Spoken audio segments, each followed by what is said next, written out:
नमस्ते, वंदे मातरम, जय हिंद। आप सभी का स्वागत, वंदन, अभिनंदन हमारे इस चैनल पर।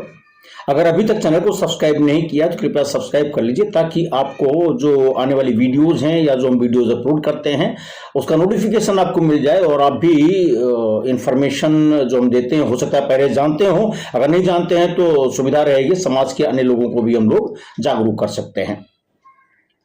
आज हम बात करने जा रहे हैं बुखार की।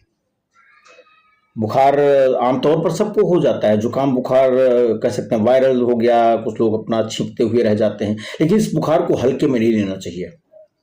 कभी कभी यह जानलेवा तो होता ही है, साथ साथ यह हमको मतलब हमारे समाज के लोगों को, साथ में हम भी अलग से नहीं है, समाज में, इसी दुनिया में है, तो सबको ये दिक्कत हो सकती है। दिव्यांगता से ग्रसित हो सकता है वह व्यक्ति।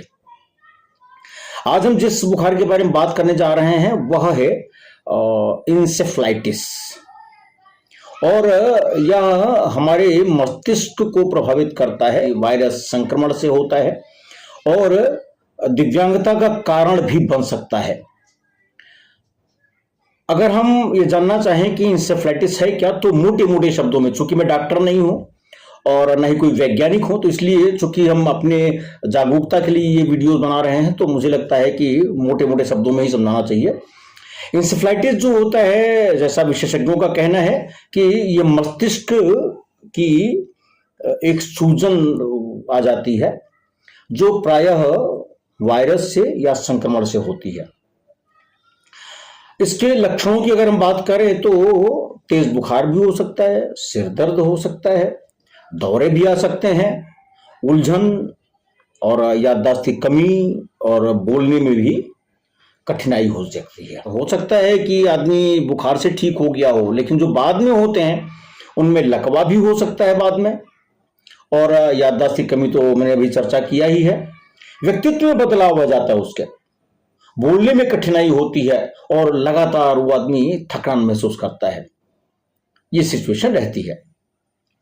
लेकिन अब जब इतना होता है तो आरपीडब्ल्यूडी एक्ट के बारे में जो हम 21 प्रकार की दिव्यांगता की बात करते हैं, तो उसमें ये कहां से आ गया? चूंकि इंसेफ्लाइटिस आरपीडब्ल्यूडी एक्ट के अधीन कहीं भी दिव्यांगता के रूप में व्याख्यायित नहीं है। कई सारे लोग हमसे सवाल ही पूछते हैं, तो अगर हम वहां की बात करें आरपीडब्ल्यूडी एक्ट की लाइट में, और बुखार से ठीक होने के बाद भी इस ढंग से दिक्कतें आ गई हैं, तो उनको देखने में तो हो सकता है कि कई बार ठीक ठाक लगे, और कई बार ऐसा भी हो सकता है कि ठीक ठाक नहीं, आप देखते हैं उनको दिव्यांग के रूप में जानना, यह भी हो सकता है। लेकिन इसका दिव्यांगता से गहरा संबंध है। अगर ठीक होने के बाद भी इस ढंग से बात आ गई, यद्यपि इंसेफ्लाइटिस जो है वो दिव्यांगता की श्रेणी में नहीं आता है, लेकिन जो न्यूरोलॉजिकल डिसऑर्डर होता है, न्यूरोलॉजिकल कंडीशन होती है, ये उससे गवर्न होता है।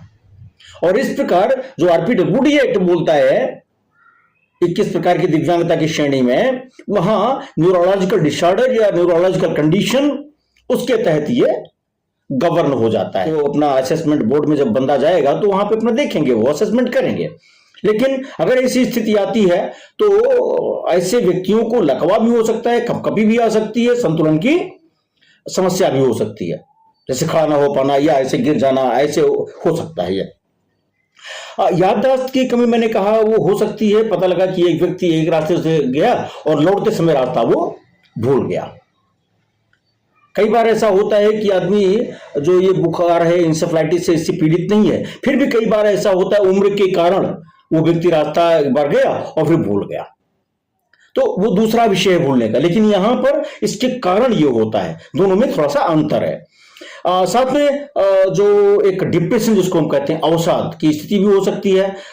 लगातार उसको चिंता रहेगी, व्यक्तित्व में, उसके व्यवहार में बदलाव आ जाएगा, तो ये सारी स्थिति भी हो सकती है। और इसी के साथ जो एक दिव्यांगता और भी आ सकती है, उसको वाणी यानी बोलने में जो दिक्कत आएगी, वो बोल नहीं सकता है, और साथ में जो दिव्यांगता आएगी सो समझने की भी कठिनाई आएगी, यानी लर्निंग डिसेबिलिटी और स्पीच डिसेबिलिटी दोनों इसमें समाहित हो सकती है। बाकी ये तो जब आप असेसमेंट करवाएंगे स्वावलंबन.gov.in पे जाके, तो वहां से क्लियर हो जाएगा। आरपीडब्ल्यूडी एक्ट में मैंने पहले आपसे चर्चा किया कि न्यूरोलॉजिकल डिसऑर्डर जो होता है, क्रॉनिक न्यूरोलॉजिकल डिसऑर्डर जो होता है, बौद्धिक दिव्यांगता, मानसिक रोग, वाणी और भाषा दिव्यांगता शामिल है।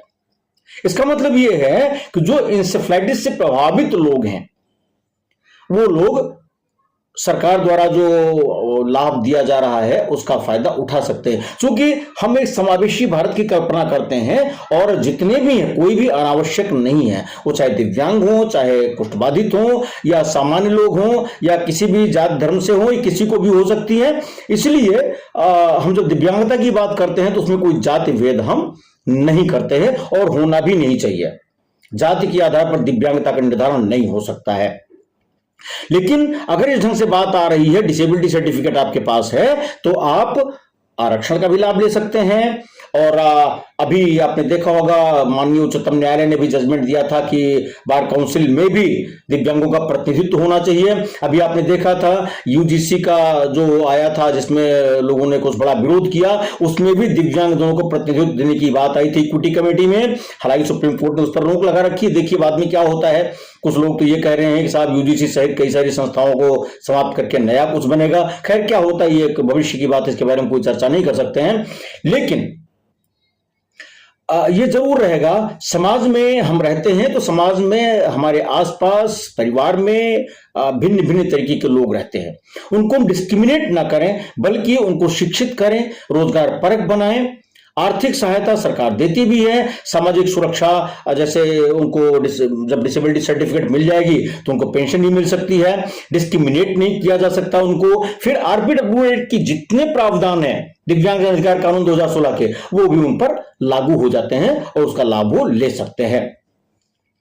इंसेफ्लाइटिस के बारे में अगर हम करें बचाव की बात, तो इसके बारे में जागरूकता बहुत जरूरी है। और अगर किसी व्यक्ति को बीमारी हो चुकी है और आपको लगता है कि इसको ठीक किया जा सकता है, तो एक योग्य डॉक्टर के पास इसको ले जाएं, तभी ढंग से करें। नीम हकीम खतरे जान के चक्कर में नहीं पड़े।